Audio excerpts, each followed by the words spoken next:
ناڕەزایەتی و مانگرتنی مامۆستایانی خوێندنی کوردی لە کەرکووک درێژەی هەیە و تاکید لەسەر بەردەوامی دەکەنەوە.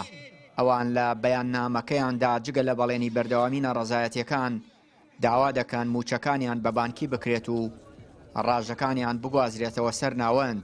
لە نزیکترین کاتدا سەردانی بەغدا دەکەین بۆ گەیاندنی داواکاریەکانمان بەلایەنی پەیوەندیدار.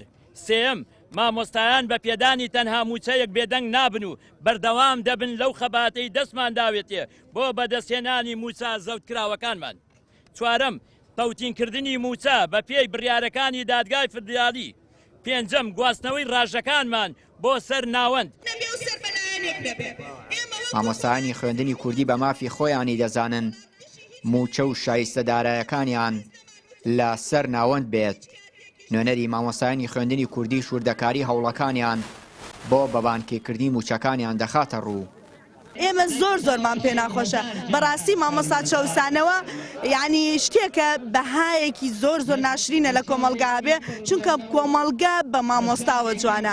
ئەوەی بۆتە وەزیر هەر مامۆستا پێیگەیانەوە، ئەوەی بۆتە پزیشک هەر مامۆستا پێیگەیانەوە.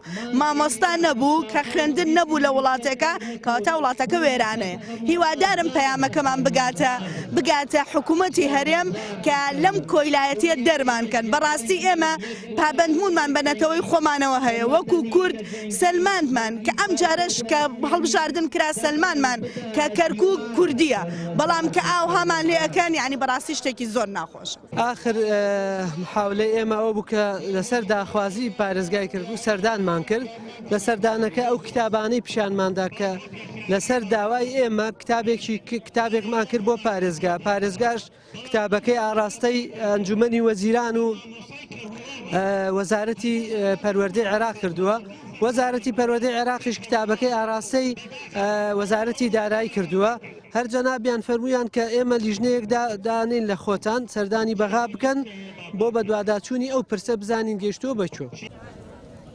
ماوەی چەند ساڵە مامۆستایان و فەرمانبەرانی خوێندنی کوردی لە کەرکووک نیگەرانن لە دواکەوتنی موچەکانیان و ڕێگری لە گواستنەوەی ڕاژەکانیان. بەڵام بەهۆی بارودۆخی سیاسی کەرکووک ڕێگەیان نەداوە خوێندنی کوردی پەکی بکەوێت. بۆیە داوا دەکەن هەرچی زووە گرفتەکانیان چارەسەر بکرێت. زیاتر لە 8,000 مامۆستا و فەرمانبەری خوێندنی کوردی لە کەرکووک لە نێوان حکوومەتی ناوەند و حکوومەتی هەرێمی کوردستان نازانن ڕووبکەنە کوێ. ئەوان جگە لە پێدانی موچەکانیان لە کاتی خۆیدا داوا دەکەن موچەکانیان بە بانکی بکرێت و ڕاژەکانیان بگوازێتەوە سەر هەرێمی کوردستان. بەڵام تاکو ێستا ڕێگرێ سیاسیەکان بربەستە لە بەردەم داخوازی مامۆستایانی خوێندنی کوردی لە کەرکووک. چیانووری کەناڵی پەیام کەرکووک.